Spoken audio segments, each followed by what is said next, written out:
समय की बात है। अमरपुर नगर में एक अमीर साहूकार रहता था। उसके कोई संतान नहीं थी, जिस कारण वो दुखी रहता था। संतान प्राप्ति के लिए वो हर सोमवार व्रत कर शिव जी की पूजा करता था। संध्या के समय मंदिर में जाकर भगवान शिव के आगे घी का दीपक जलाता था। उसकी भक्ति देख माँ पार्वती प्रसन्न हुई और उन्होंने भगवान शिव से कहा, हे प्राणनाथ, ये आपका सच्चा भक्त है, कृपा कर इसकी इच्छा पूरी करें।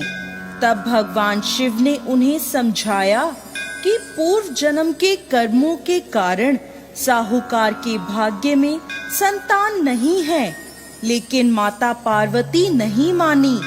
तब भगवान शिव ने स्वप्न में उस साहूकार को दर्शन दिए और संतान प्राप्ति के वरदान के साथ ये भी बताया कि उसका पुत्र अल्प आयु होगा और उसकी आयु मात्र 16 वर्ष की होगी। ये सुनकर वो साहूकार प्रसन्न तो हुआ, लेकिन चिंतित भी हुआ। उसने ये सारी बात अपनी पत्नी को भी बताई। पुत्र के अल्प आयु होने की बात जानकर साहूकारनी भी बहुत दुखी हुई, लेकिन साहूकार ने अपने सोमवार के व्रत का नियम नहीं छोड़ा। कुछ समय बाद साहूकार के घर एक पुत्र का जन्म हुआ, जिसका नाम अमर रखा गया। जब अमर 11 साल का हुआ तो साहूकार ने उसे अपने मामा दीपचंद के साथ शिक्षा ग्रहण करने काशी भेज दिया। साहूकार ने उन्हें रास्ते के लिए कुछ धन दिया और कहा, जहाँ भी तुम रात्रि विश्राम के लिए रहोगे, वहीं यज्ञ कर ब्राह्मणों को भोजन करवाना। यात्रा करते हुए अमर और दीपचंद एक राज्य में पहुँचे, जहाँ की राजकुमारी का विवाह था, परंतु जिस राजकुमार से उसका विवाह हो रहा था वो काना था। ये बात किसी को पता ना चले, इसलिए उस राजकुमार के पिता ने अमर से दूल्हे की जगह बैठने की विनती करी। अमर ने विनती स्वीकार करते हुए राजकुमारी चंद्रिका से विवाह कर लिया। लेकिन जब विदाई होने लगी, तब अमर ने राजकुमारी चंद्रिका को सारी बात बता दी और उन्हें अपने पिता के घर छोड़कर काशी चला गया। जब अमर 16 वर्ष का हुआ, तब उन्होंने एक यज्ञ का आयोजन किया और यज्ञ की समाप्ति पर ब्राह्मणों को भोजन कराया और अन्न और वस्त्र दान किए। उसी रात निद्रा में अमर की मृत्यु हो गई। अब अमर के मामा दीपचंद जोर जोर से विलाप करने लगे।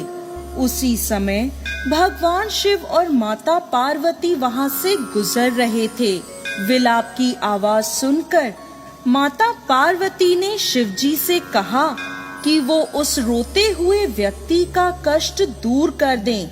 तब भगवान शिव ने कहा, ये वही साहूकार का बालक है, जिसे उन्होंने 16 वर्ष तक जीवित रहने का वरदान दिया था। तब माता पार्वती ने भगवान शिव से कहा, हे प्राणनाथ, इसका पिता 16 वर्ष से सोमवार का व्रत करते हुए आपको भोग लगाता है, कृपा कर इसके दुखों को दूर करें।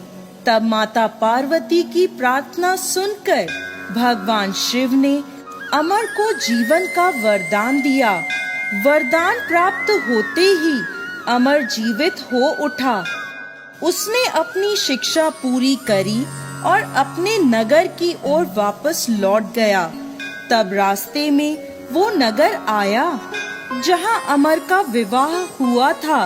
वहाँ के राजा और राजकुमारी चंद्रिका ने उन्हें पहचान लिया। तब राजा ने राजकुमारी चंद्रिका को अमर के साथ प्रसन्नता पूर्वक विदा किया। वहीं दूसरी ओर साहूकार और साहूकारनी जानते थे कि 16 वर्ष की आयु में उनके पुत्र की मृत्यु निश्चित थी। इस कारण वो बड़े दुखी थे और कष्ट में अपना जीवन बिता रहे थे।